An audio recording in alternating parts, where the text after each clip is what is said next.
Ötən il şagirdlər arasında nəinki tədris proqramını minimum mənimsəməyənlər, hətta oxuyub yazmaqda çətinlik çəkənlər və ya ümumiyyətlə oxuyub yazmağı bacarmayanlar da aşkar olunub.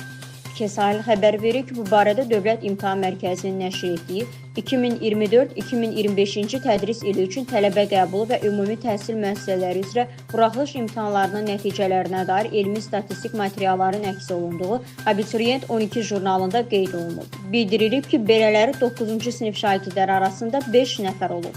Bu cür halların imtahan rəhbərlərinin əksəriyyətinin protokollarında qeyd olunmamasını nəzərə alsaq, yuxarıda göstərilən bu faktın əslində daha çox olduğunu ehtimal etmək olar.